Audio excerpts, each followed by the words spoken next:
Welcome to another of our Purpose interview series.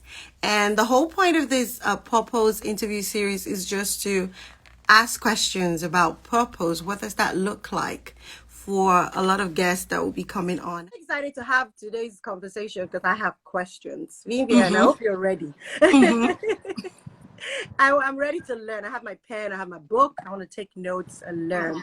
It's amazing how much you can learn from even someone else's story and someone else's journey, and so much inspiration and encouragement you can get from there as well. What we've been doing is we're having conversations around purpose and what does that really mean, and questions around how did you find your purpose? How's the journey been? What have you learned along the way? What are the tips and, tips, tricks you can share with the audience so that we can all just kind of enjoy this journey of purpose.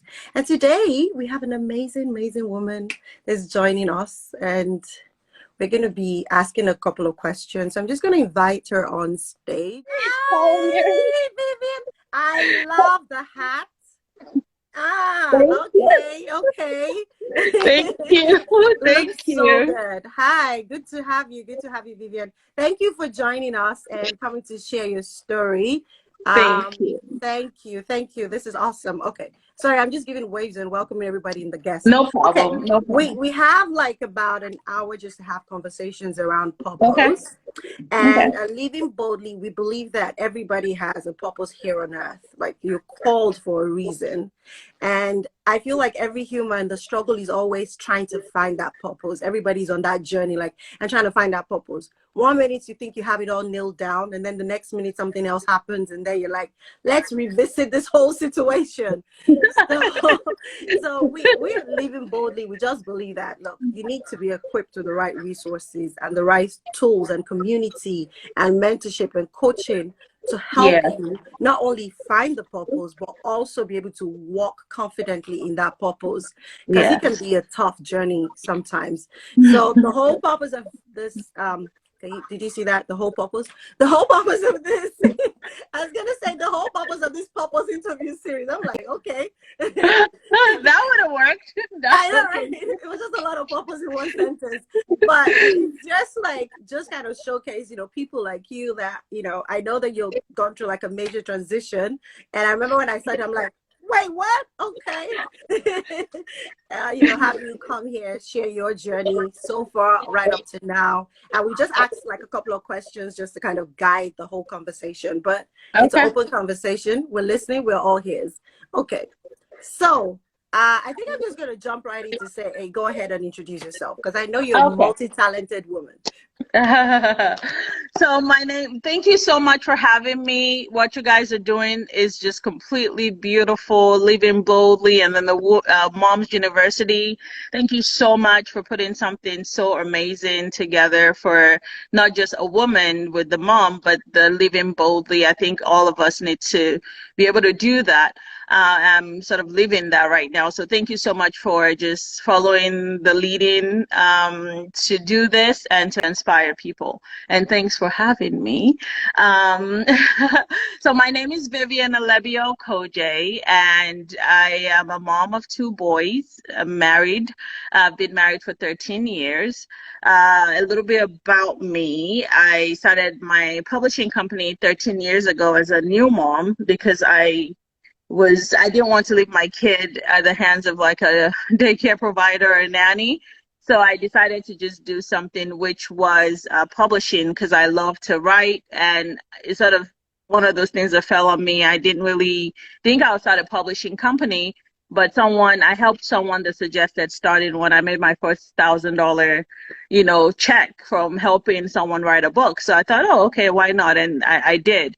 And over the years, it's been, ups and downs, but it's been amazing. Over the years as well, it was one of those dreams or businesses that I had that I sort of put on the back. Although it was my main way to make money, I wanted to do something bigger. I wanted to be on Forbes magazine and invent something spectacular and just be known as this amazing person. And God is like, you have something in your hand that has been sustaining you all these years, and you keep overlooking that. So until I think a few years ago, I sort of took my publishing business seriously.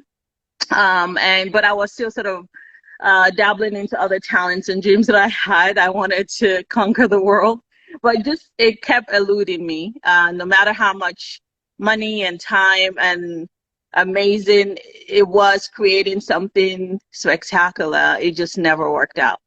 And the only thing that's ever worked was my publishing.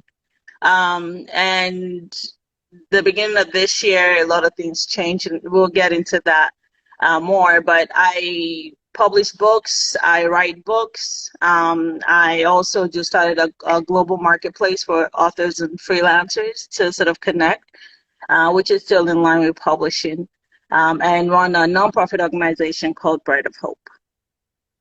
Yeah. Thank you so much for that introduction. Thank you. And thank you for, joining us. So I just think like the first place I want to start from, because I think the questions will be going between myself and Oluche.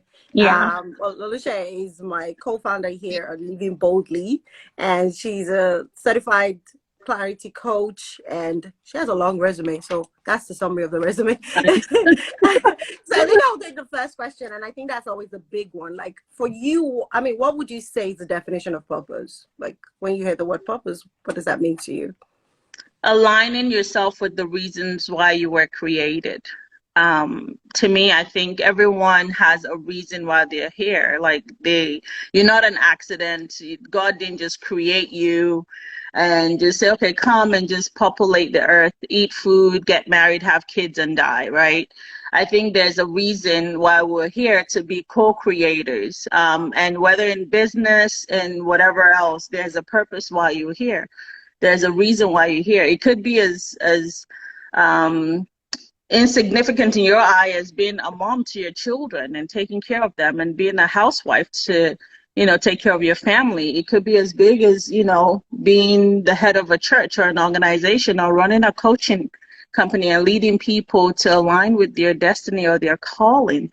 And so everyone has a reason why they're here. So that's really what purpose is, just aligning yourself with the reasons why you were created. Wow. Okay. I think that's like, okay. So thank you everybody for joining us today. We'll just wrap up right here, because the moment you're able to align yourself, because when I hear the word align, I see that in some cases there can be misalignment. Is that the word? I think I use it right. Yeah. Yeah. And then you can be on that journey and just having fun and loving it, but that may not exactly be the reason why you're here, or that may not be the season that you should be in, or we linger along for a while in a season just because we're afraid to step into the next season. Exactly. So it's just realigning yourself, and you can start right now. You don't have to think, okay, now I need to, look at Nikki, I hear you. I know that I should realign myself. Let me just give it a week, or let me start on Monday. Don't worry, make today Monday. Make this minute Monday. It doesn't have to be Monday. What's so special about Monday anyway? So yeah, make it now. So I just wanted to Alicia, I don't know if you have any another question for her. Yeah, I think that while she was speaking, I was just thinking about what she said, which is that she was never able to create something spectacular. And so I want to pick it up from there, because it seems like a lot of us are waiting for something spectacular before we actually make a move, right? And I was thinking, when you were speaking, I was thinking about the fact that you said, you overlooked what was in your hands, which is what a lot of us do, right? So and I was just linking it to what we've been talking about, like even in the last week, about Moses, the rod of Moses, in the hands of Moses, which was his everyday occupation. Like, it was not anything extraordinary, it was just his everyday occupation tool. But he was there overlooking it and seeing it as, well, it's just one of those things. That he didn't realize that God was going to use that as, when God invades that ordinary, it can become spectacular, right? And that's where we are. So I just wanted to take it up from there, which is, I don't know if you could just share some of your experience around just taking the ordinary and making it spectacular. It's spectacular. Your own journey, maybe like personal examples of how you've been able to take that thing that God has put in your hands Yeah. and you've just taken it into, making it spectacular because God has now invaded it. Yeah. Yes. So it's funny that you said that with Moses. I think back to everyone that God used in the Bible, from David to Joseph's ability to dream, to even Peter, like Paul, who loved arguing and like doing, like really being like, this is very passionate, and Peter, who was a fisherman, to become a fishers of man, to David, who was a shepherd, and then he was brought up to lead. So God uses the ordinary things that we're overlooking, even with Joseph, with his dreams and just many dreams. And God is like, this is what I'm going to use eventually to elevate you. And so some of the things that we think we just naturally are good at. So naturally, I'm great with kids. I love being around kids. Kids tend to just sort of, I don't know, love hanging with me, and then teenagers as well. Then I love cooking and serving. I love serving. And that comes in different ways, either through just a simple meal, either just encouraging words. If you go through my social media page, most of it is always sort of like just encouraging and just letting people know that you can do more and you can do better, and just encouraging them, because I know life can be hard. And I just thought I loved doing those things. Even since I was 8 or 9, I wrote my first I think book, I would say. I won't call it a novel, at the age of 9. Adventures of an Orphan. And then before then, I wrote for Bazooka Joe. I don't know if you remember Bazooka Joe. Oh, yeah. I was 8 or thereabout. So there's always, when God called me January 30th to purchase 100-acre land to start the Bread of Hope, God, one of the things that God said was, didn't you connect the dots? If you look back at your life, there's always something, there are breadcrumbs pointing to your purpose. There are breadcrumbs pointing to it. So it's either you see it, and let me say this, and back to your question, all the things that I was doing, I was so busy with so many things. Remember the scripture where Jesus came and Martha and Mary, they were trying to chill, and Martha was just, Martha is like, we gotta feed these people. Yeah. Yes, and we're so busy. That was me. I was busy. And Jesus was like, you are busy with you're anxious about too many things. And people would say me, oh, you're multi-talented. And the devil really used that to distract me from what God wanted me to do. And there were great things. And the amazing thing, God now is using some of those ideas within the umbrella of this nonprofit that he called me to, this ministry that he called me to. Then he's like, I didn't give you those ideas for you to do. It wasn't for now. It wasn't even for you. You were trying to build things that are not for you to build right now. And a lot of us are building, and it's natural, because we're creators, just like the creator God. We want to create and we want to do, but sometimes God is like, slow down. There is a greater purpose for this. There's a greater plan for this. If only you can see it. And so many things would distract you from seeing it. And for years, I don't know how many years, over 25, 20, let me just say 30 years really of my life. I'm 43. I was just wondering, just like I was a wanderer, just sort of, oh, okay, this is cool. I could do this. And because I was talented, it was so easy to fall into the traps of wanting to constantly do, to keep myself busy, and I was a creative. And so, oh, you can cook and you can sing and you can do this and you can create and so it was for me also a way to prove myself that I was just this amazing person. And God is like, calm down. And so when God gave me this Bread of Hope, I couldn't create anything. My hands were up. I was like, that's like, I woke up that morning, I saw a message and God said, it's your fault that this kid's on the street. I was like, no, we're not doing this today. I have plans. I have this money in the bank and I want to open this and I want to do this. In fact, I was trying to open a restaurant in Dayton, Ohio in January. The landlord already sent me the paperwork to sign. I'd already hired a restaurant consultant, paid thousands. to the restaurant consultant that was not refundable. This process started since September of last year. I created this menu. It was going to be Go Chop, and it was going to be like Chipotle, but African style. And I was like, finally, you know, this is life. And God is like, shut up. That's the life I have for Do you. a turnaround. And Oh my gosh. anytime I was trying to sign that final document, something held me back, and I didn't understand it. I just thought I had jitters, and maybe I was scared, but then I didn't understand until 2 weeks later when God called me to this. And I think about that 2 weeks was when the landlord said, "Oh, we gave the space to somebody else." I was like, okay. And I had peace, but I didn't understand why I had peace, because I had $11,000 bill from the restaurant consultant, in which the majority of it was paid already, which was non-refundable. And I sat there when God said, the reason why these kids are on the street is your fault. I called a friend and I said, I don't understand this. And she said, listen more. God is probably trying to call you to do something. And we prayed. I remember crying because I heard him clearly. And I was like, not now. Like, it could be any time. It could be next year. Like, I have things that I want to do. And he's like, it's now. And he said, buy 100-acre land in Ibadan. I'm from Kogi State. I'm a Kaba girl. Like, I've never been to Ibadan. I've driven past it. But I was like, why? You know, and he's like, and call it the city of hope, and take kids off the street, at-risk kids, help the children, give them a place to sleep, education, help them grow.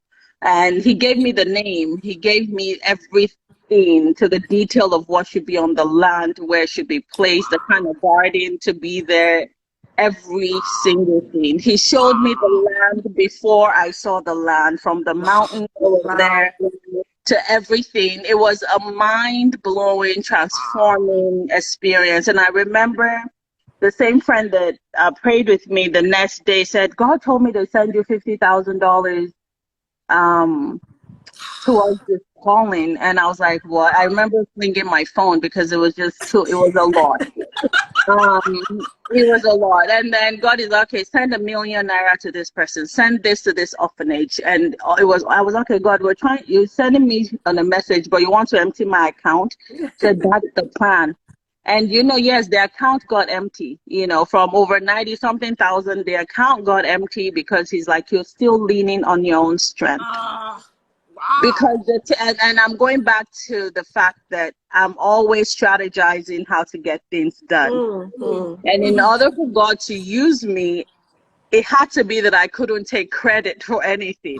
So it would have been easy for me to be here. So then I had this much, and I just went and I just paid the check, and everything was perfect, and elevate myself. And God is like, there's no sense of self here. This is not about you. So your purpose is not about you. I would dream about the kids. There was a particular girl I kept dreaming about. I remember God now said, buy a ticket, go to Nigeria. So March, I bought a ticket that day to leave. Thank God for a very patient and amazing, understanding husband. And I said, okay, maybe I'll send the kids to Houston. Thank God it was sort of a short holiday period. They had like a spring break or something. So I went to Nigeria for the first time, to Ibadan, went to a school because God kept mentioning a school, a town called Okojie. I don't know where that is. Apparently with research, I found out that there was a place called Okojie. So I had to go there. And I went to see the land, went to see the place, and I saw the same land I saw in my dreams. Wow. So I was like, well, I'm not crazy. This has to be God. So, I didn't do anything. Even looking for the land, God said, ask your husband. My husband is from Edo State, but then we found out that he had a friend from Ibadan who was an architect. So he now started looking for the land. So God wanted me to just do this the way he wanted to do it, like not the way I wanted to do it. So our purpose, sometimes we're trying to implement things and it's not working. Yeah. Is because God is like, yeah, I know I called you to this, but chill out. So there were seasons where I had to just wait. I would sit and just, God would say, okay, watch the story about George Mola. Watch the story about Mother Teresa. And I would hear these things and I'm sitting there and I'm like, okay, God, what are we doing? I had all these plans. What are we doing? And he's like, wait. So I had months of waiting. I had months of just listening and then connecting the dots. Until I think a month ago when I took 3 days off to just pray and just listen to him. I didn't even have the programs we're going to, I didn't know the programs we're going to do with the kids. I just knew buy 100-acre land. So what I'm saying is when God sends you on an assignment, and when it's evident that it's time for your purpose to materialize, he will connect the dots for you. Those skills, those ordinary things now become extraordinary. They become things that I used to do for my church. I didn't even think about it. Things I used to do for other people. I was not able to just do them. You know, we're able to get grants with Google for, I think, I don't even know how much, like $10,000 a month ad grant. And so many other things that are just sort of like, it just seems easy to get, but it's not easy. Like, it's not an overnight thing. I've been doing it for so many years without really realizing it. And yeah, so let me stop there. I don't know if you guys have any other questions. Wow. Well, You know what? Thank you so much. I've been taking notes. I've been exactly, like my notes because you've been doing. There's been a lot of truth bombs, and I'm gonna say honestly, when the first thing you said was when God said, "Didn't you connect the dots?" I had goozies all over me. Like I just like, yeah, that is it. Because most of the time we see a dot. And then we think that's the dots. Then we sit on the dots. And we walk on the dots. And we don't even know that it's just keep connecting it, right? And I wanted to say something, you know, about you that maybe some of the audience didn't really know about. Because I know you just came on and just kind of introduced yourself. So, you know, just me. So this lady right here, she's a TEDx speaker. And she's a food enthusiast. Enough that in our TEDx talk, you can look it up on YouTube. She was pounding yam on stage, literally. And then she talked about food. So that's how much she was on that path, right? And then the second thing was, I remember we had conversations, I think it was last year, when you were telling me about you writing a cookbook. And she was doing this amazing research, like it was going to be phenomenal, like about this cookbook. She's talked to me about opening up a resort place where we can elevate the African culture. You know, she has like things that, you know, whenever I talk to her, she's talking about what she's working on. I'm just like, okay, wow, people are doing big things. What are you doing with your life? People are doing big things. You know, and I remember that all of a sudden on Facebook, I just saw your post. I think it was January this year when I saw your hope. I saw Bread of Hope. I was like, Bread of Hope. Am I missing something? How? Where? We're talking about book and we're talking about cookbook. We're talking about how we can bring the African culture and food. And you know, I was like, okay, I'm missing something. And then to hear you even say that you were even going to go ahead and start a restaurant, you know, and you've put money into it. I'm thinking, you know, sometimes I'm like, I found the dots. I'm going to sit on these dots.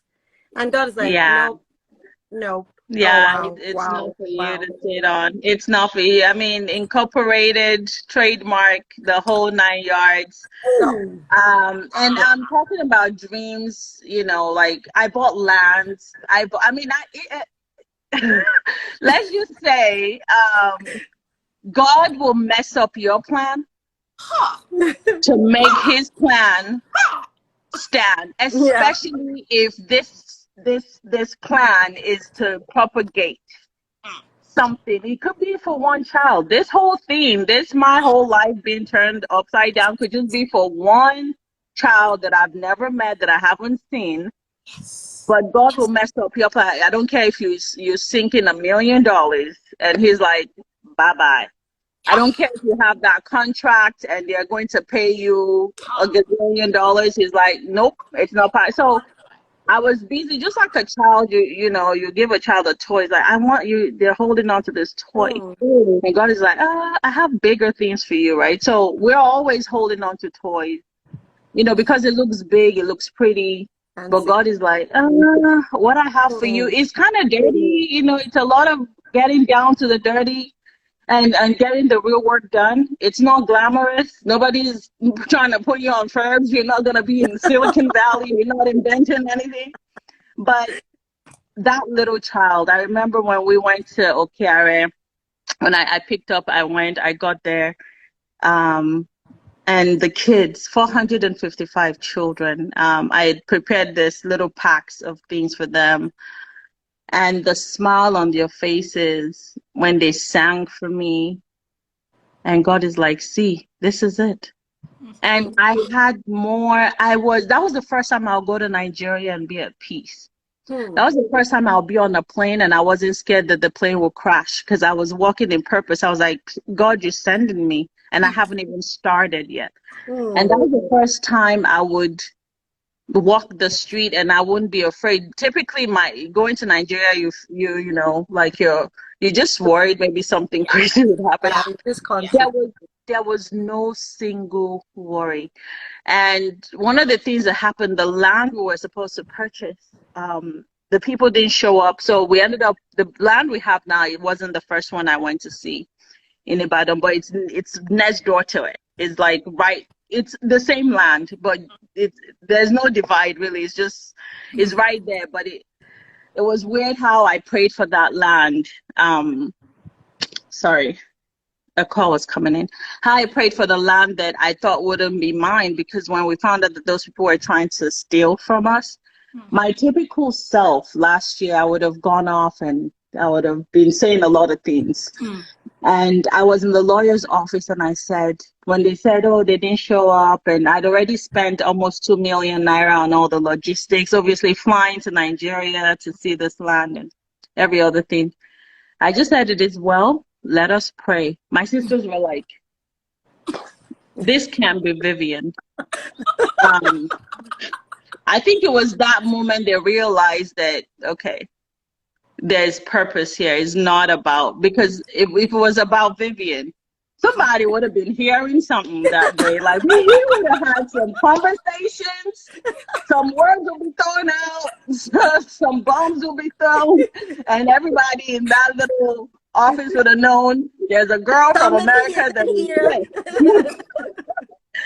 But when we prayed and we left, I had peace, because God knew that was actually still the same place I was getting my land. It was the same exact place. It was just a different family that owned it. So, because I was like, well, I prayed for someone's land and I saw the mountain. God is like, don't worry about it. Yeah, when God calls you, it's easy. The devil will try to distract you. And all of us, we have a calling. We have something. It may look like something else for someone else. But the devil will distract you. Good things will distract you. And you may distract yourself too, because you're too busy and you're not listening and you're not connecting the dots. So once I started connecting the dots, I was like, I've always worked with youth. I used to do vacation Bible school and I used to do all these things, but I just thought I loved doing it. And now it makes sense. And the beauty, my life is much more aligned. I'm less stressed.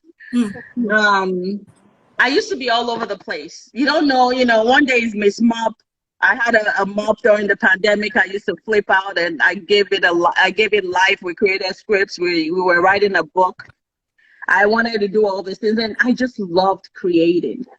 But now my life just makes so much sense. And all those things that I used to love doing, God is now sort of weaving it together and connecting the dots. So, yeah. Wow. Wow. Wow. Thank you so much for sharing this. Like, just listening to you is like, okay.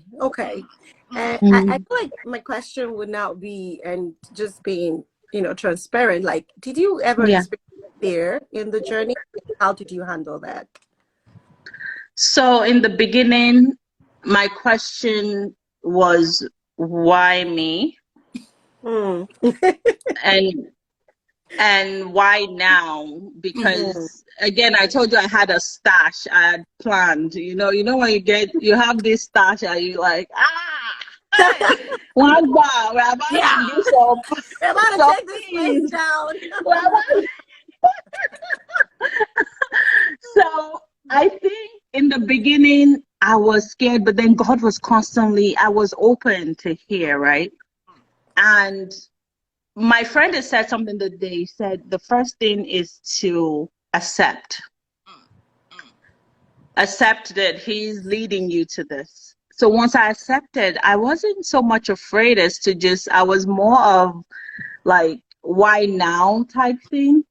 But then I kept feeling like if I don't do it now, that was it. When we procrastinate about doing something, it's sort of like an arrogant belief that God has, or God owes us tomorrow to allow us to get things done. When we procrastinate, is like we feel like we own our lives and we control tomorrow. When we choose not to do what God wants us to do now, today, it's just sort of like a slap, because God can't come down from heaven and do these things. So he's using us as his hands and his feet and his brain to get this work done. So we're just sort of like, if you look at ants, you have the queen and then you have the little ants just doing all the work. That's sort of how I look at it. And for me, it wasn't much of the fear. It was just I had plans. So a lot of us have plans. So for me, I had to just let go and just say, God, I'm all in.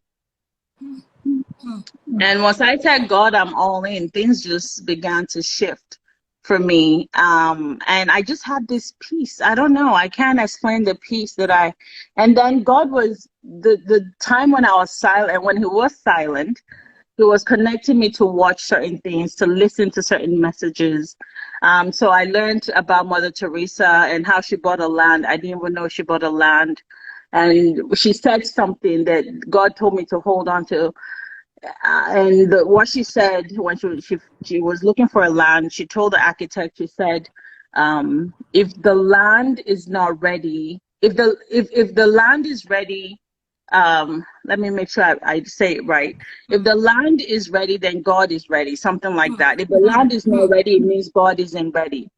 So God wanted me to hold on to that. So every time the architects would call me and say, oh, well, we haven't, because at first they said, there is no way in this world I'll find 100-acre land in Ibadan. Like, there is no way. And I said, well, if God wants me to get 100-acre land, that's what we'll get, and it's in Ibadan. And when it's ready, he'll make it available. And that was what happened. Wow. Yeah. Wow. Okay. As you were speaking, I was just thinking about, different things were going on my mind. And I was thinking about the fact that, what she said earlier about sometimes you're too invested on a path that it becomes such a big deal to turn around. Yes. Because you feel like, I put all of my life savings in this thing. Like, why would I turn around? I don't want to turn around, But if we're going to walk the path of purpose, God didn't say it was going to be, sometimes we think that, because it's a path of purpose, therefore it will be easy, right? Or it will be easy to pivot. It's not going to be easy to pivot. You may need to shed some things. You may need to suffer some personal losses. You may need to, in fact, people are going to just judge you and say, what? Is she okay? Is she okay? What's going on with her? Is she fine? Are you confused? Midlife crisis, Is it Blink midlife twice crisis? if you're okay. Like, is everything okay? And I was just thinking about what you said, and then I was just thinking that, looking at what about procrastination, being ready, procrastinating, and those two things is what I wanted to kind of like hammer on, which is God has asked me to pivot. Now I'm ready to pivot. I'm ready in my head, but I have not allowed my head to connect to my heart and to my feet to actually move. Because I'm thinking, I still need to be ready, What do I need to learn? Do I need to go and do a course about running a home for children? And then we get stuck on those things. We get stuck on, I'm just trying to get ready. And God is saying, and I love what he said about procrastination. You assume that you have tomorrow. Exactly. Who told you have tomorrow? No, you don't. Fine. What time do you have tomorrow? Right? And so I just want to ask you that question around how did you do that? You know, like, because I knew you were saying, oh, God was leading you to watch certain things and all that. How Yeah. did you know that, okay, now I'm done watching these things? Now it's time to actually just get up and go to Nigeria and actually make that move. I'm done watching, I'm done preparing. I just need to get up and now move. Yeah. How did you, have that How balance did I between get the there? two? Yeah. So if God calls you, he would equip you and give you direction, right? So in the beginning, this was my favorite thing. Like, I carried it everywhere. I don't care where I was going. I would just write. I would write. Well, I think I have it the other way. Sorry. I would write from dreams to what he's telling me to listen to, and then let me tell you what month it sort of stopped. I mean, I have some that are like completely full. Yeah. Then things sort of stopped. I stopped hearing direct instructions July 13th. Wow. And not because, and at first I was concerned. I was like, okay, God, is it what's going on? Like, I'm not hearing again. You're not telling me what to do again. And God there was just nothing. And then shortly after, I heard just wait. So sometimes it's just as simple as waiting. We always, when we get a new idea, the way I used to do, the first thing, I'm buying a domain name. Oh my goodness. I don't know how much. You're my, I don't know. Yeah. You're my person. Let's lock that down first. www. Like GoDaddy and Namecheap have suffered from my hand, because I think there was a year I bought like maybe 20 domains. Because I'm like, okay, this is a good name. Even Miss Mop had a domain. Like, I had domain for every idea, right? Then some I would start doing things, and then it's like it was just me running ahead of myself, and none of those things I was even supposed to be doing at that time. Some I needed to wait. So for Bread of Hope, it was more like I only listened to stuff when God wanted me to. Yeah. And sometimes I'm watching maybe random something on TV, and it points to Bread of Hope. Someone is saying something and a word will come. So I was constantly learning. It may not be just, for some. And then after we launched out and we set up the website, God now said, go search on grants, find out more about grants, find out more about this. And immediately I found out, I said, okay, learn. And so I started finding sites that taught me how to, like a university for nonprofit organizations, to learn how to write grants, how to connect with donors and all of that. And that was how we're able to access a Microsoft grant for over $100,000, like in all their software and hardware. And then the Google grant, and then the Amazon Smile, and all those things we're able to get. And all those were within a week of me just sort of like letting God lead me to know what to do, and not me just trying to find out things by myself. And God now sort of, this past 2 weeks, God is like, well, we're still waiting on the land. We're supposed to do not the land, but to do the fencing. I wanted to travel across Africa and meet these kids.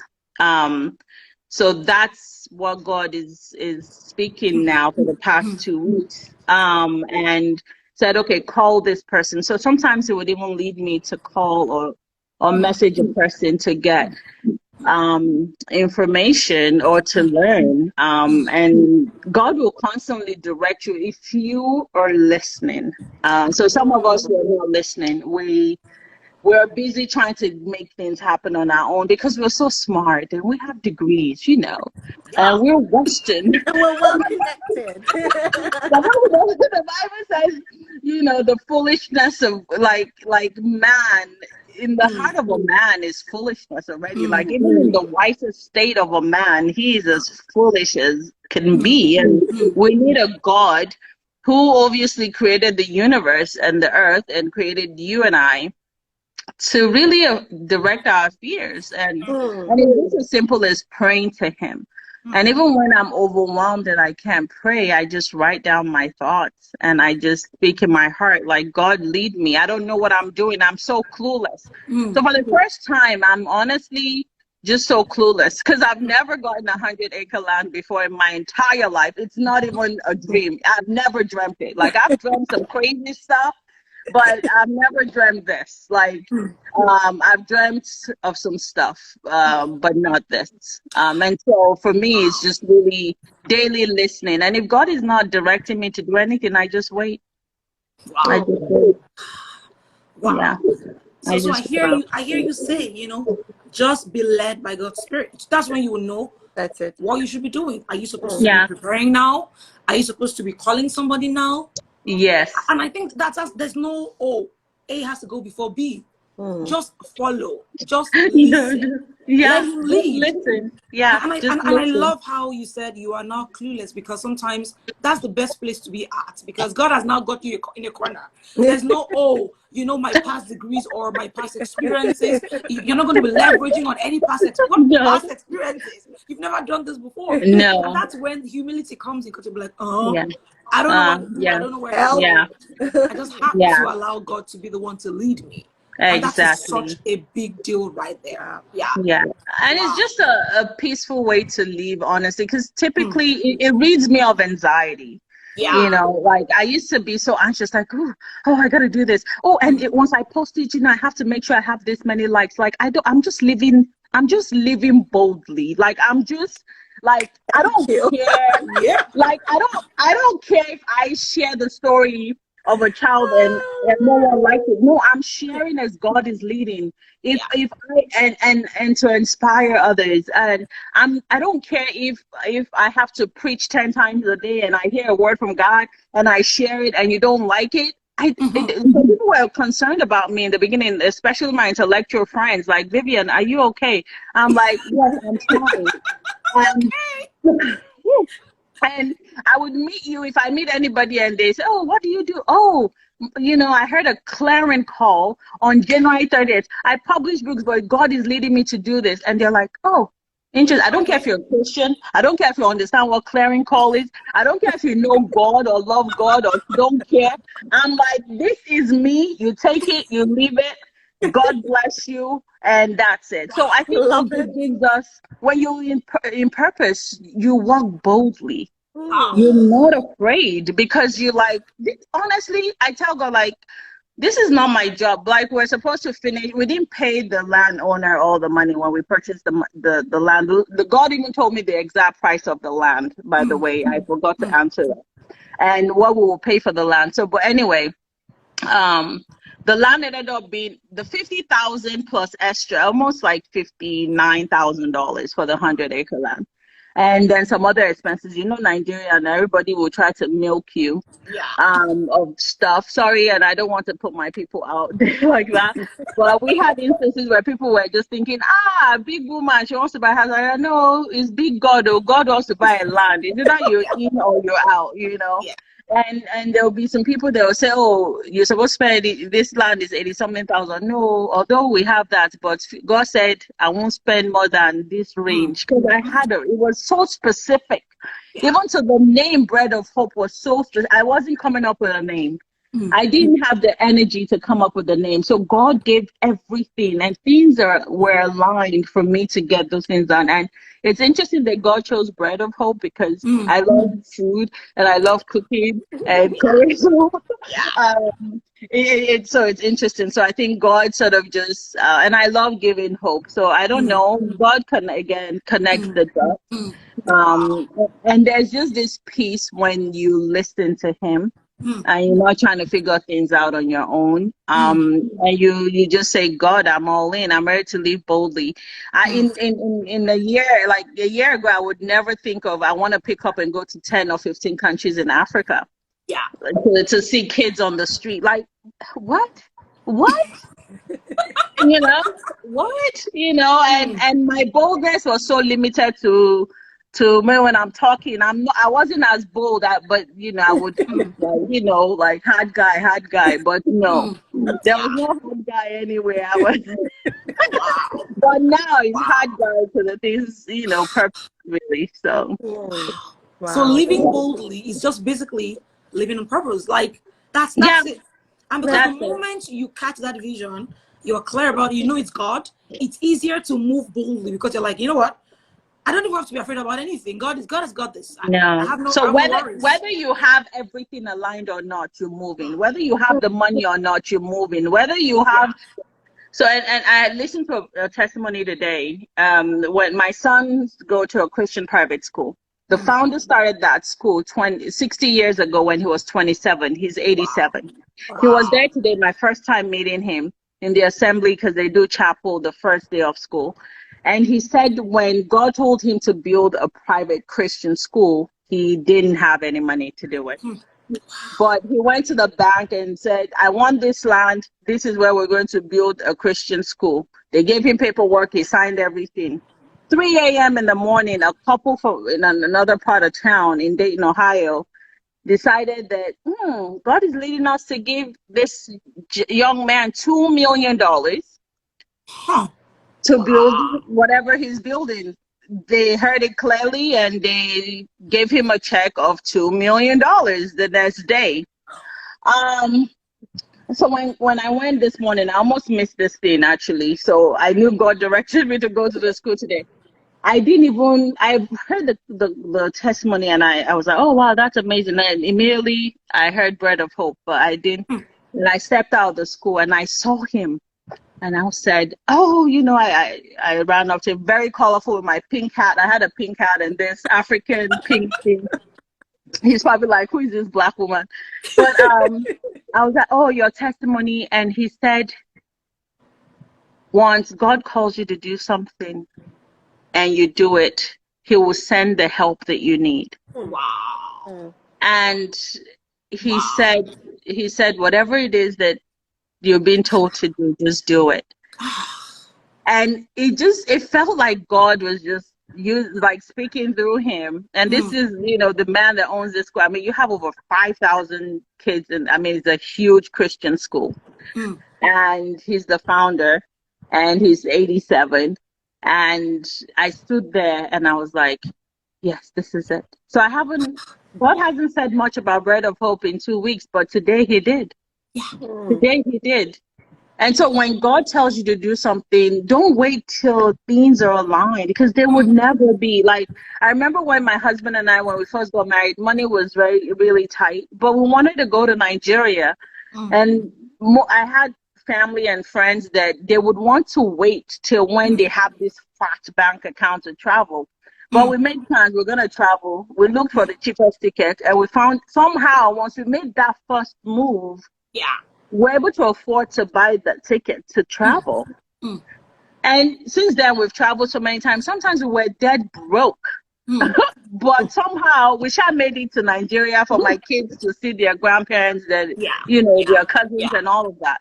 So that's the same thing with purpose. If you sit down and you're waiting for this big bang thing to happen, my dear, it would not happen. For me, it was a bit different because I think God has been trying to get my attention for so long, and he just somehow knew that, man, this girl is just home walkable, just going straight.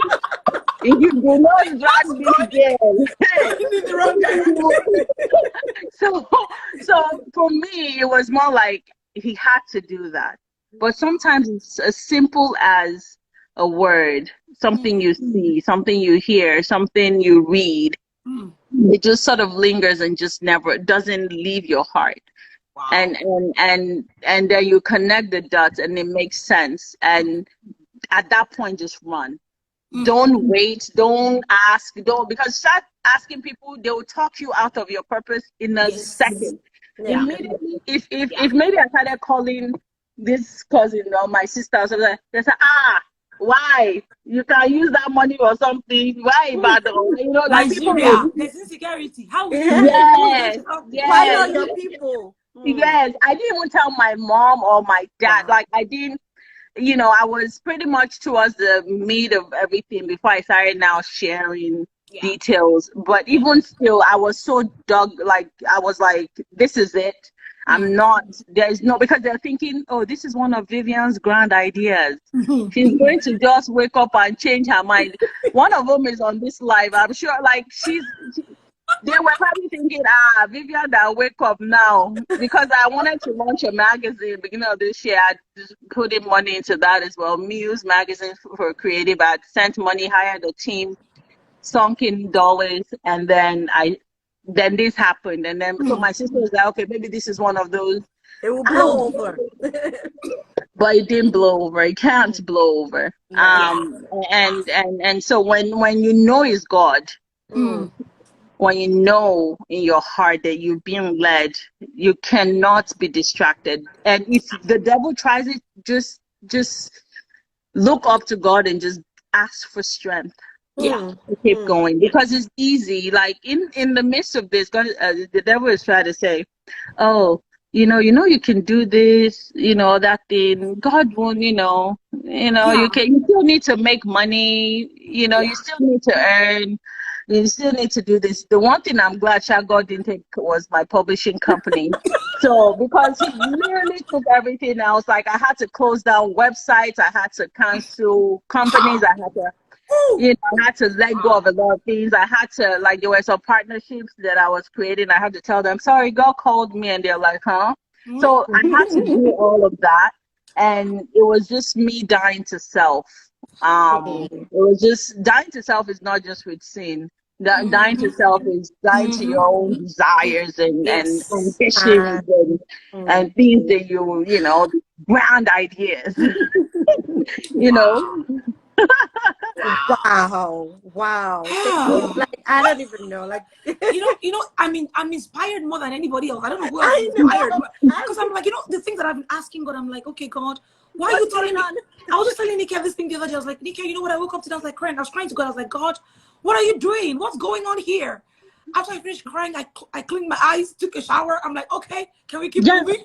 Yeah. Because sometimes we think that we're the only ones who God is telling to let go of things, of some of the things you thought, oh, this is it, and God is saying, no, that's not it. And so you feel like, why are you doing this to me?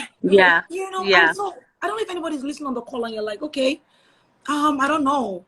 What is God doing to me? Maybe that's you. And you're like, God, I'm not sure what's going on here. Because some people are like that in that situation, and you just feel like maybe you need to shut some doors and just and I wanted to go back to that story of Mary and Martha that you were talking about earlier. Mary and Martha. And I love how the story goes, because it says that the grouse was not because Martha was serving. That was not the problem.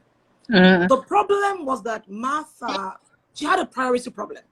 That was the issue with it. Like, you need to make room in your life for the purpose of God for your life. So if you have to shut things down, if you have to go back and tell people that you told good morning and say, sorry, there's no longer good morning, I'm going back home. You need to, and sometimes you feel like it is a thing of shame. Like, it's embarrassing to go back and say, they're going to look at you like, are you crazy? You don't do this anymore.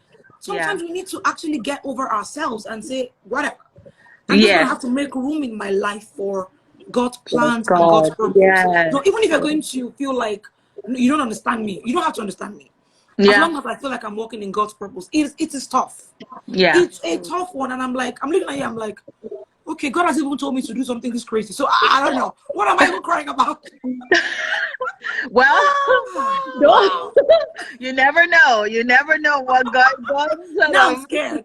He could pull out anything. And it's good that you said make room, because one of the songs that blessed me for the first 3 months of this journey was there's this song, I'll make room for you. Do whatever you want to. Do whatever you want to. It says, this is where I lay down every pride and every, I need to figure out, let me get the words. You really need to, and I would like to say that. And it says, this is my surrender. Purpose is about surrender. It's no longer your will. It's essential. And when people say purpose, people are thinking always like Christian stuff. It's big. It's in business. It's in different things. So I don't want people to think, oh, it's only becoming a pastor or starting an orphanage. No, it's about so many other things, right? It says, here is where I lay down every burden, every crown. This is my surrender. And it says, I'll make room for you to do whatever you want to. And then there's a place it says, shake up the ground of all my tradition, break down the walls of all my religion. Your way is better. Your way is better. God's way. And it says, you are all I'm chasing now. Yes. So that was the part that says, you are all I'm chasing now. And I just started chasing, and God has had me on Psalms 34. There's a part that says, God seekers, if you're a God seeker, you're full with God. When you're a God seeker, you become full with him. And so when you seek God for everything, every decision, I remember not seeking God for my office space.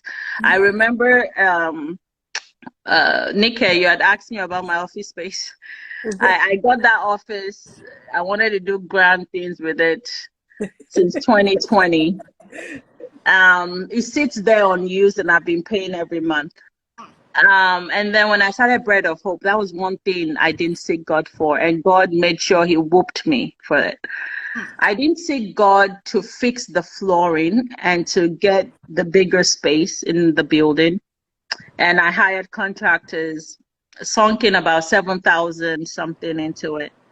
And they met the floor, the amazing floor that was beautiful. One day started swelling up the next day. And the contractor refuses to fix it. And God is like, well, I didn't ask you to do it. So I realized that the things that God didn't want me to do, I wasted money on, I wasted time on, I wasted emotions on, and I lost. It was to my loss. It was to my loss. And all through this journey, that was one thing. God is like, you see why you need to listen to me. I wasted $7,500. Now, the floor is messed up. I still haven't been able to use the office. And so it's so important for us that even when we walk in purpose, to listen to him for every single decision. Don't think because, okay, now God told me to build a school, you now just start running, and because you may end up, the devil will distract you, but you will hire the wrong person. You end up, spending money on the wrong curriculum. You end up, so there are so many ways that the devil will now use that situation to distract you. Then you start doubting that, did God actually call me? Or, did God ask me to do this? Or you start regretting, or you start looking for other options. So if you are listening and you're thinking, okay, I know my purpose, so let me just run now and start doing it. I want to advise you, just take time and listen. Yeah. And that's for everything, including, should I hire that contractor to fix the floor? Is it even time for me to fix the floor? Yes. Is it that office? Is it that place? Should I get the domain name now or should I wait? Yes. Those simple things, and to you is like $10. No, but it's probably not just the right time. It's just not the right time. And I have instances of that happening through this journey, and it's like, and God will show you, and just listen. For me, God speaks to me through dreams or through things. Listen, however God speaks to you, listen. Wow. Wow. Okay. Okay. I have my notes that I'm going to think about something. You were shaking, by the way, you were shaking some tables you didn't even know. Breaking the tables. Breaking the tables. Thank you very much. Thank you very much. And it's just amazing because for Oluseyi and I too, we're kind of in a season where we're pivoting and trying to understand this grand plan. And I'm sure people that have been following us for years are wondering, what are these girls doing? Are they doing? What are they up to? And we ourselves, we're like taking it step by step and just following along because we know his ways are way bigger and awesome. I love what you said today, and I think that's like my biggest takeaway. I wrote something down actually when you guys were talking about Martha and Mary, and I just wrote that Jesus came to your house. So what did you learn? Because just imagine them, having us, hosting Jesus and everything. And then, the next day maybe they're chatting with a friend. I'm like, oh, Jesus even came back to my house. And then they look at Martha and say, okay, Jesus did come back to your house. What did you learn? I was like, What oh, I did was you using, No, learn? we were no, taking pictures. they I had a loved my, selfie yeah, to show they for loved it. my food. They're like, you need to take a picture? And they'll be like, oh, did you hear about the lady that just cut the hem of his garment and got healing? You didn't think about that? You didn't think about sharing your, I can just imagine, that conversation, like, so you were just cooking and cleaning, like, excuse me. Yeah. And sometimes when we're comfortable, we don't think we need to learn. Yeah, When yeah, we're and when it's we're pride too, because Martha is like, yeah, but Jesus now, like, yeah, okay. yeah, I know him. Yeah, it's like He's he's like my family. brother's friend. I got no big deal, Yeah. And then Mary will probably come out with a huge journal with, let me tell you what I learned. So I feel like for every one of us listening, we've all had that moment where we had that encounter, whether something dropped in our heart. And I love what you said, you did straight away. You called a friend that you could Yeah. trust, and you guys prayed together. You didn't Yeah. call people that would kill the dreams. Let's be honest. Sometimes we get some ideas, and we know the people that we can call that will Oh kill yeah. the dreams. Oh And we yeah. call those people because we need that dream to be To killed be cute. ASAP. So you can be like, okay, well, I didn't want to do it in the We first will place. deceive ourselves and say, no, just calling this person, but you know why you're calling that person. I need a list of why nots. Yeah. And so we all know the right thing to do. We all know the right person or the right community or the right person to connect with, and connecting with that person and praying and fully leaning on God every single step of the way. Because one thing you just kept saying that just like was resonating with me is we're creators and we're intelligent people. And sometimes we want to infuse our own vibes into it. We want to infuse our own flavor or our own ways of doing things into it. And it may not be part of the plan. You may not be part of the plan. So being vulnerable, I wrote it down. Surrender. I even designed it beautifully. Nika, surrender. Being vulnerable especially for people that are already even on the journey of purpose, being vulnerable enough to let God guide you. I have a lot of takeaways. I feel like people should put their takeaways in the comments as well. If I should write mine, I'm going to write a book. Exactly. Yeah.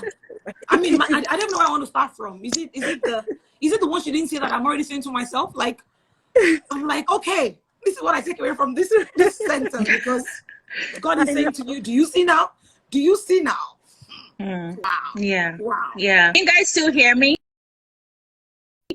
Yeah, we can hear you. Okay, because I think someone was trying to call on Messenger. Yeah. Then my volume went down. Yeah. Okay, good. Yeah. So I've used an hour. We've used an hour for sure. So let me know when if this is I it. just looked up and I can't even believe that we've used up an exactly. hour. Oh my God. Look at Alicia, she's still listening. She's like, go on. I'm like, please, I'm here. Give it to me. Yeah. So this is amazing. If you're here and you discouraged, because I would hate to just leave this without mentioning that there've been days where I questioned. There've been days where I was scared. But I've had more up days than the down days. And I think about the kids, because anytime God says it's not about you, then all of that makes sense. So I'm okay, it's okay. I could deal with this. I can hold on. And the work hasn't even started. Again, we just have this 100-acre land. We're working on the design and trying to get the fence up. There's still a long journey ahead. But my daily walk with God right now is just really being strengthened, because when you're in a place of purpose, that's not when you need to start backtracking and wanting to learn things you should have learned from the foundation. So this is my learning season. This is my growing season, learning how to be patient, how to be kind, how to be maybe more open about how I feel, and not pretend that I'm perfect or everything is perfect or I have it all together. And so I've been using most of my time taking things in, learning, and also pouring out. So with my platform, God, Love, and Jollof, I just sort of share my spiritual journey, or share some, if I read a scripture I think it's great, I share it. And she's trying to build a community of people who just want to hear the simplicity of loving God, because there's so much fluff out there about God, and it's so like, I'm not into that. My servant of God is so simple and quiet. I don't like the heavy, like too much fluff. So for me right now, it's just a growing season, and the work is going to start, and it's going to be 100 miles per hour.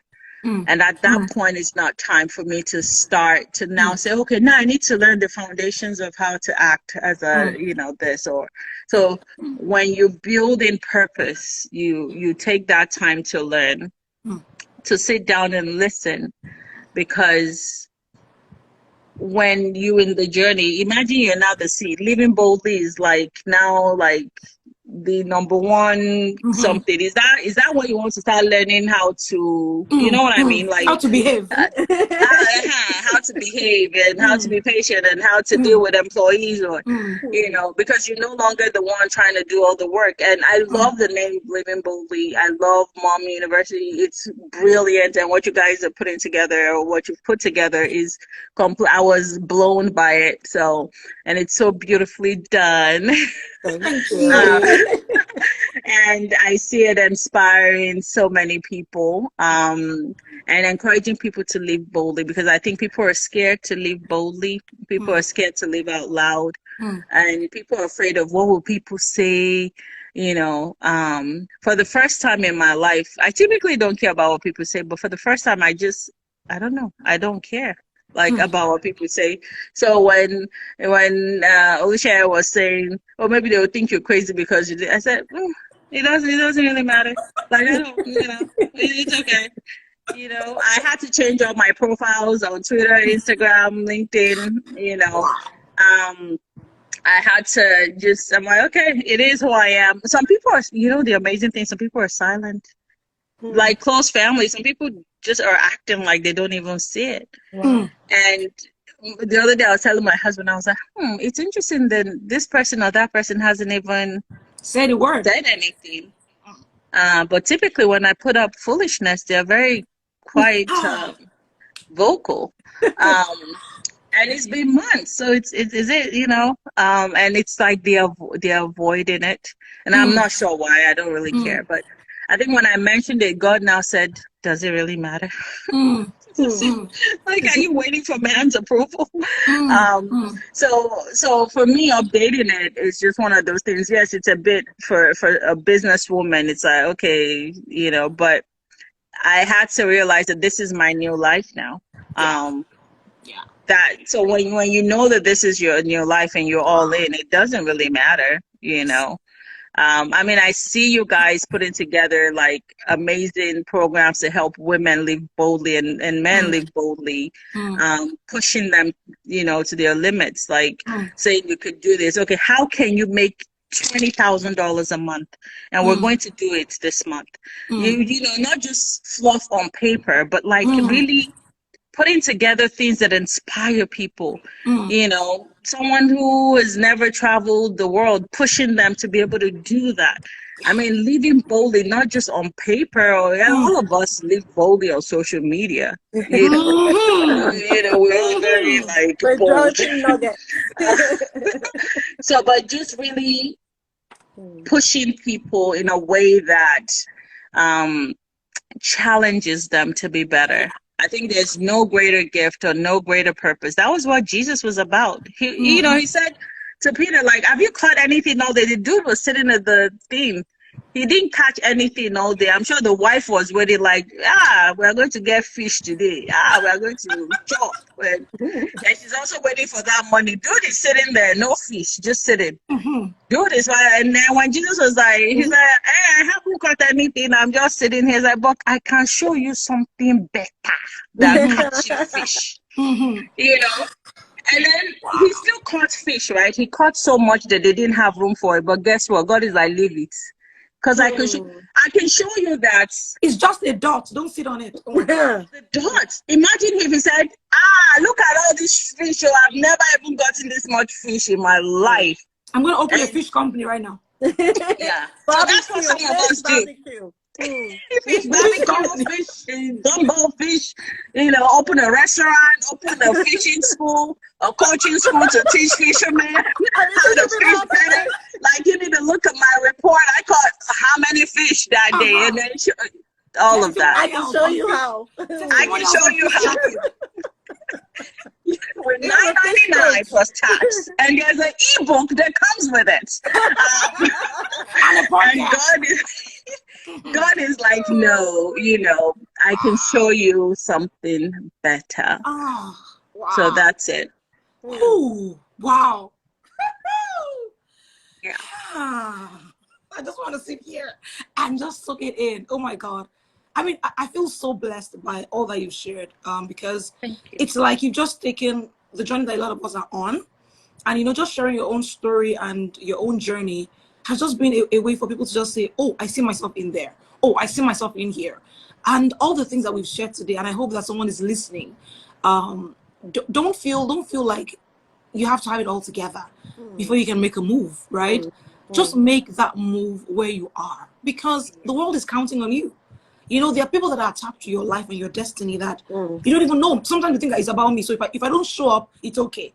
It's not okay, because you're not the only one. You are not the only one who's connected to this purpose. There are other people, other lives that need to be touched by you. So get up and do something. Live boldly. And I wrote that down. Live out loud. LOL. Hello. It's about to be my new hashtag. Yes. Live out loud. Not just on paper. Not just on social media. I'm posting every day. But, you know, do the work of transforming lives with what you do. Wow. Yeah. So good. Thank you so much. I have my own hashtag. I wrote, I am living boldly, hashtag. And I put it up for myself. And me too. Yeah, I know. And it's easy to say it. But then His grace is sufficient. Let's just put it that way. His grace is sufficient. So thank you so much, Vivian. Thank you so much. I wish I could keep you on, but then we definitely have to have a part two sometime soon. You know, another part of the journey. Yeah, definitely. I mean, there's so much that, you know, you shared today that I feel like we need to stay on it a bit longer. But yes, everybody's like, live out loud. Live out loud. Yeah, that's live out loud. Yes. That must be my new you know, tagline. Hashtag. Yeah, that's true. And just saying yes and living that life of surrender. And that's what we're trying to really help people here at Living Boldly. Like, hey, there's a call on your life. Step into it. Get the right resources. Get the right tools, and step straight into it. So, I don't know if you have any last words, Vivian. I know you're giving a lot. I've said everything. Okay. Thank you so much, Alicia. I don't know. Thank you. Yeah, Thank you I so just much. wanted to ask her though, like, maybe people want to follow her and just check out how can people support what you're doing? In what way can people support you? Yeah, we have a website for Bread of Hope. It's breadhopelife.org. Maybe Nika could type it in. I don't want to mess with the phone. Breadhopelife.org. You could send a donation there. You could also, we have a Nigerian account. If you're Nigerian and you want to do that, I don't have that information. But you can support in any way. We're also looking for partners, organizations that could also help with the children. We have something called CILL. It's a program for teenagers to learn different skills, not just like carpentry or sewing, but different skills from tech, to even things like speaking and all of that. So you could, as a company or an organization, you could also partner with us. We're also partnering with nonprofit organizations or churches to support. So there are so many ways you could lend your skill or your skill set to help, to volunteer, or to also like donate. But most importantly, pray. We need prayer more than anything else. So you could always just go to the website and see the different ways that your company or your organization or you as an individual can help out. We're doing that trip across Africa that God is leading me to, and we're still gathering the details. That will probably be made available online. So if anybody wants to like join us and global travel through feel free as well. Yeah. Awesome. Thank you. Thank you for sharing that. I mean, I checked out the website. It's like, oh, the first thing I saw there was pray. You know, how you can partner with us, pray.